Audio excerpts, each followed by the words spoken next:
Assalamualaikum warahmatullahi wabarakatuh. Ya, baik anak sekalian, kita next lanjut kita yaitu materinya tentang atom dan radioaktivitas. Betul ya? Oke, baik. Kita terus dulu di sini. Atom dan radioaktivitas. Tulisnya begini atau pakai V ya? Benar. Iya, V. Apa saja yang mau kita pelajari di sini? Itu yang pertama, kita mau belajar mengulas sedikit tentang teori atom. Habis itu kita nanti mau belajar spektrum atom hidrogen. Spektrum atom hidrogen. Habis itu kita mau belajar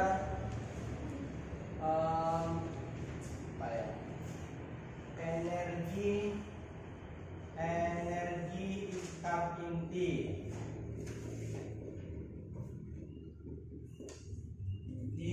Kemudian yang keempat adalah reaksi inti.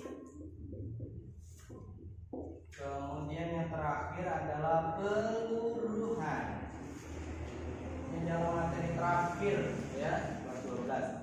Pak, ada dua materi, dua bab di situ yang tak lewati. Itu adalah materi teori. Kalian bisa lebih banyak baca saja. Ya, ini yang terakhir. Teori atom. Masih ingat dengan atom? Ingat ya. Teori atom apa saja? Ada teori atom Dalton. Ya, Dalton ini bunyinya kalau nggak salah, atom adalah bagian terkecil dari suatu benda. Walaupun ternyata ada yang lebih kecil lagi kan gitu ya, yaitu J.J. Thomson. Ini atom seperti kue kismis, ada kue, ada pentol-pentol di permukaannya. Terus, nah kita lebih ke Rutherford. Ini yang paling penting, yang sering ditanya adalah ini, teori atom Rutherford dan teori atom Bohr. Apa bedanya nanti? Teori atom Bohr yang paling penting adalah pertama, ya. Temuan yang pertama yaitu bahwa muatan positif kan atom itu begini, nah ada inti atom gitu ya, dikelilingi oleh elektron begitu, di mana inti atom ini ada proton, ada neutron. Ini dikelilingi oleh elektron. Muatan positif berkumpul. Muatan positif itu berkumpul di tengah. Menurut Rutherford nih versinya dia. Kemudian yang B yaitu muatan negatif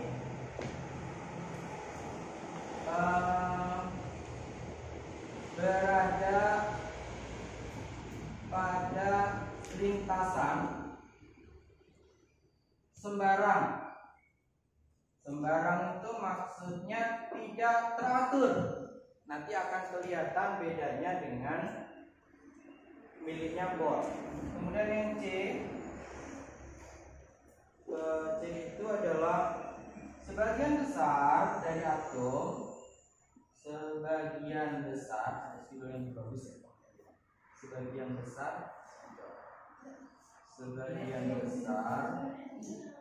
ruang atom adalah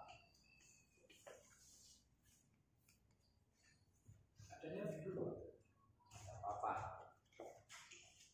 Ada tadi hitam saya. Yang hitam juga ada kok.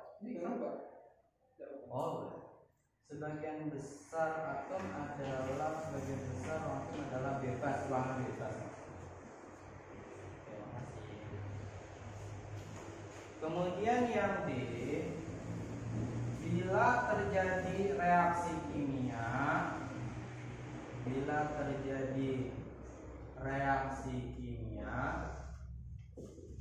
hanya elektron yang berubah.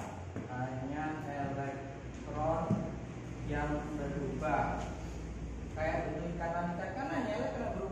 sedangkan inti atom tetap. Ini adalah penelitiannya Rutherford. Kemudian di sana lagi pertemuan berikutnya adalah Bohr. Jadi matikan dulu, mau tak pindah. Lanjut, berikutnya adalah Bohr. Tulisannya Bohr. Ini kayaknya. Jadi dia nambahin saja. Pertama ditambahnya adalah bahwa ini elektron mengitari inti dalam lintasan tertentu. Kalau tadi kan dia bilang sembarang ya, ini tertentu. Jadi yang berhasil menemukan kulit KLMNO itu adalah teorinya Bohr. Kan ada kulit KL. Kemudian yang berikutnya, nah ini elektron dapat pindah lintasan.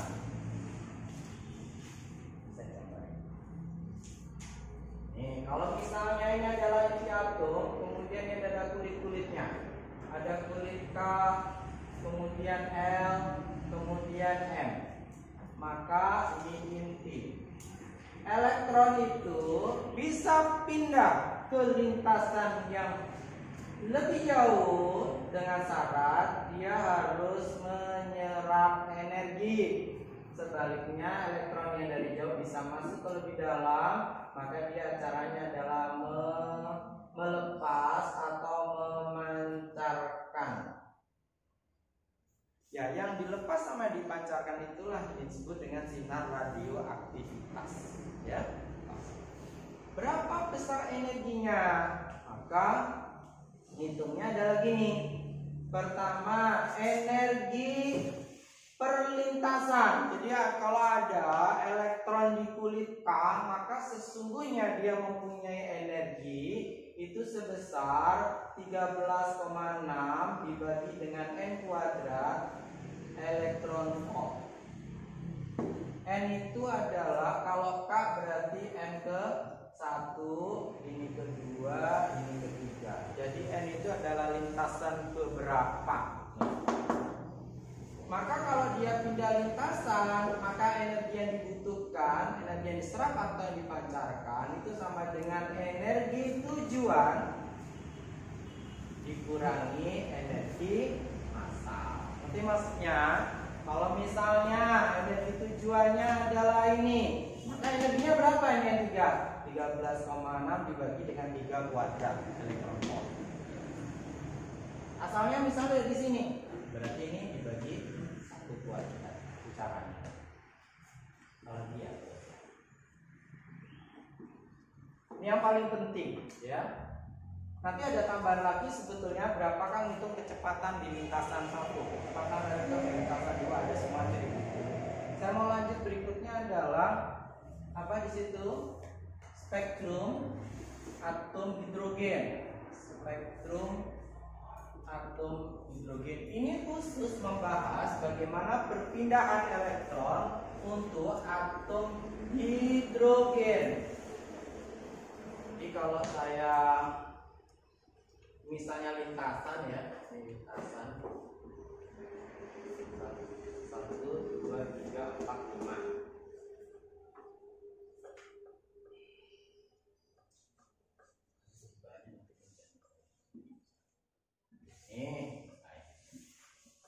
Ini misalnya kulit ke N sama dengan 1, N sama dengan 2, 3, 4, 5 saja. Ini lihat. Kalau ada elektron dari mana saja, kemudian dia pindah ke lintasan 1, ya. Jadi misalnya dari 5 menuju ke 1 misalnya. Dari 5 menuju 1 gini, atau dari 4 menuju 1, atau dari 3 menuju 1, atau 2 menuju 1, maka ini disebut dengan deret Liman. Kalau bahasa Jawanya Liman. Saya ulangi lagi, kalau ada sebuah elektron pindah dari lintasan mana saja, asalkan dia menuju ke lintasan 1, maka kita nyebutnya deret 5. Sambil dicek di bukunya situ. Kalau ada elektron dari mana saja dia pindah ke lintasan 2,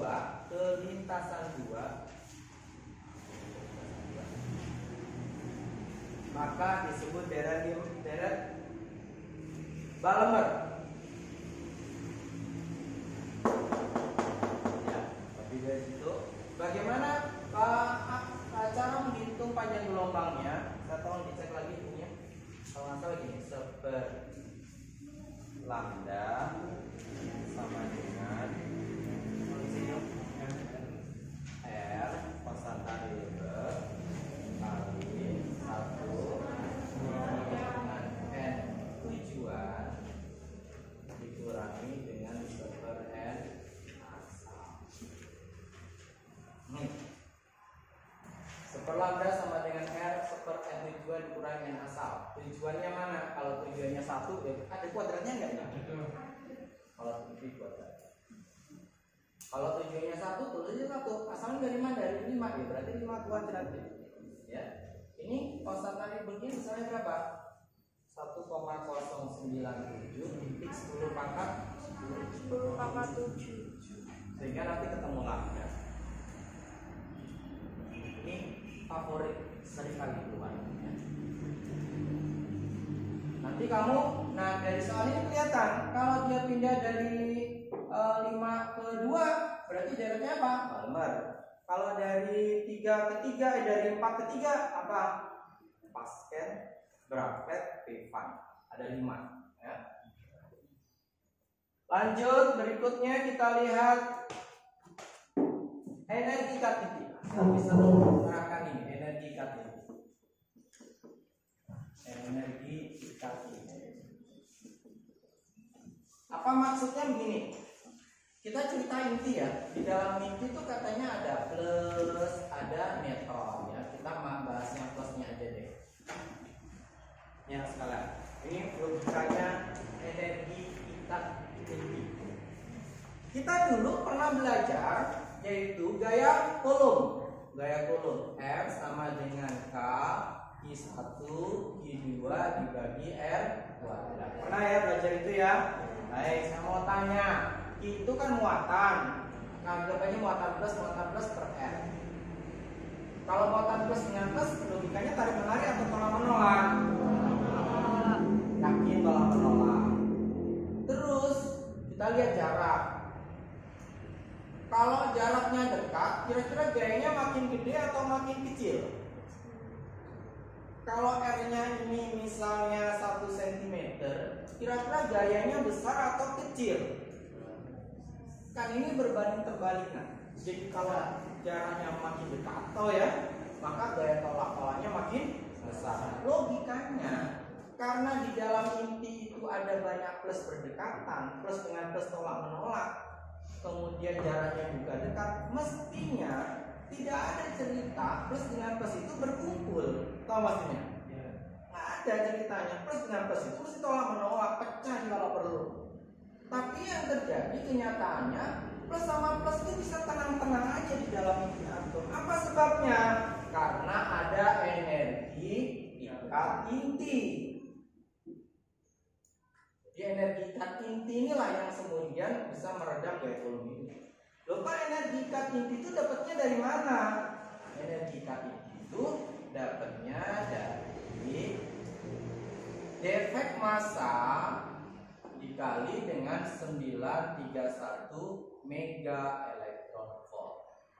Ini yang disebut dengan defek massa. Defek massa itu adalah massa yang hilang. Contoh, saya sebut atom.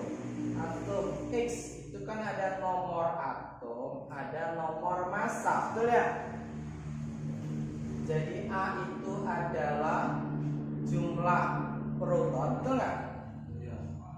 Kalau Z itu nomor massa, kalau A min Z itu sama dengan jumlah neutron. Maka defek massa itu ngitungnya gini. Defek massa itu sama dengan jumlah proton Ini ya, jumlah proton kan, coba dicek di bukumu ini kembali nggak A sama Z. Di bawah itu ada, coba dicek lagi. Biasanya ada tulisan. Ini nomor atom nomor massa. Isinya kan juga ada ya.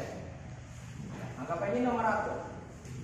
Jumlah proton dikali dengan massa proton ditambah dengan jumlah neutron dikali dengan massa neutron begini, kemudian dikurangi dengan massa inti. Nah, saya kasih pengurawan. Inilah efek massa. Jadi ternyata sekalian, kalau kita hitung antara hitung manual dengan massa inti yang sesungguhnya itu ada perbedaan. Nah, perbedaan itulah yang kemudian dirubah menjadi energi ikat inti. Kalau kita cerita coba lain ke matahari, matahari itu kan mengeluarkan cahaya yang sangat luar biasa panas ya. Kamu tanya energi dapat dari mana? Energi matahari itu dapat dari mana? Kan katanya energi matahari adalah sumber energi. Ya. Karena matahari sendiri itu energi dapat dari mana? Dari massa matahari yang berubah menjadi energi. Jadi lama kelamaan matahari itu suatu saat massanya selalu berkurang sampai kemudian massanya habis kemudian hancur. Ya. Jadi yang berubah menjadi energi adalah massanya. Ini energi ikat inti. Sampai sini ada pertanyaan silakan. Oke, baik. Ya, berikutnya adalah reaksi inti. Kalau tadi energi ikat inti, kalau energi ikat inti berarti kita ceritanya satu atom. Kalau reaksi inti berarti antara dua atom. Kan ya? Jadi contoh misalnya ada atom A ditambah dengan atom B, maka dia menjadi atom C ditambah dengan D. Berapakah energi yang diserap atau energi yang dihasilkan? Jadi caranya gini, hitung energi reaksi inti. Jadi energi reaksi intinya hitungnya adalah massa, ya. Ini saya anggap sebagai produk. Ini kalau di kimia disebut dengan reaktan. Kalau ini disebut dengan produk. Jadi energi reaksi inti sama dengan massa reaktan, massa yang bereaksi ya, dikurangi dengan massa produk dikali dengan 931 mega elektron. Kalian di kimia masih ingat dengan energi eksoterm sama endoterm? Kelas berapa itu?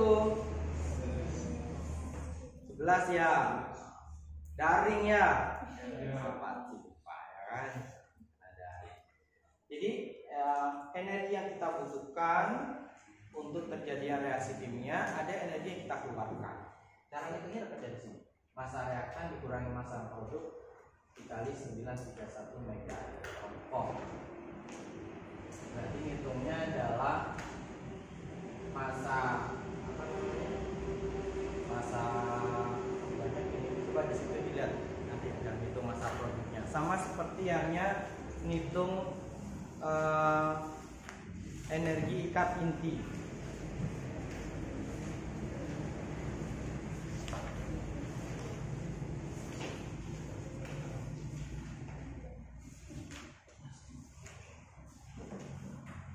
Di apa ini misalnya massa proton.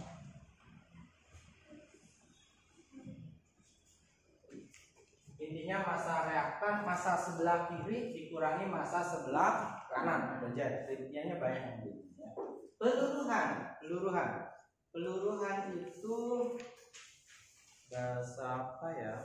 Kalau peluruhan itu kayak ini loh. berkarat gitu loh, sehingga masanya menjadi apa? Berkurang, peluruan. Persamaannya adalah n sisa ya, sama dengan n mula-mula dikali dengan setengah pangkat waktu peluruan dibagi waktu paruh. Jadi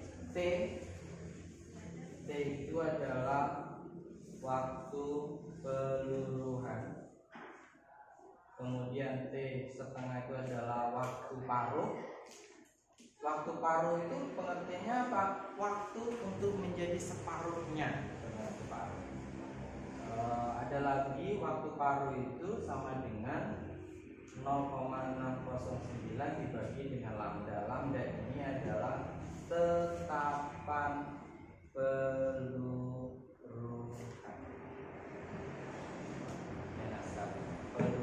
Ini gampang sekali, tapi nanti saya suka hitungnya lebih pakai logika, bukan matematika. Matematika berpakat ini luar biasa ya.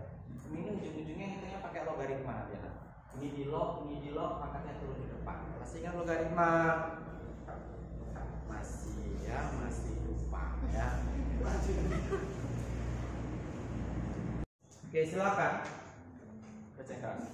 Suatu unsur radioaktif mempunyai waktu paruh 8 tahun. Jika massa unsur radioaktif tersebut mula-mula 1600 gram, hitunglah A. konstanta peluruhannya, B. massa unsur radioaktif setelah 16 tahun.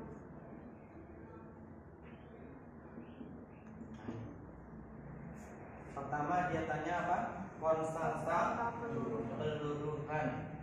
Konstanta peluruhan itu sama dengan 0,609 dibagi dengan waktu paruh, gitu ya? 693 di sini, Pak.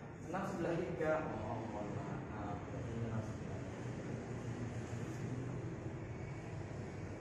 T setengah itu maksudnya waktu paruh. Paruh kan setengah ya. Berarti di sini nanti 0,693 dibagi dengan 8, gitu ya? Berapa hasilnya itu? 0,08625. Gini. Iya. Terus yang ditanya n sisa. Nah, kalau di buku kamu hitungnya pakai rumus ini ya? Ya. Nah, sekarang saya coba ngitungnya ini. 8 tahun luar biasa. Mula-mula itu benda kita masanya adalah 1600 gram. Waktu paruhnya 8 tahun. Apa waktu paruh? Waktu paruh adalah waktu yang dibutuhkan untuk menjadi separuhnya. Berarti dia setelah 8 tahun, ya toh? Iya. Menjadi berapa? Separuhnya berapa ini? 800 kan gitu. Ya, waktu paruhnya 8 tahun. Setelah 8 tahun gitu.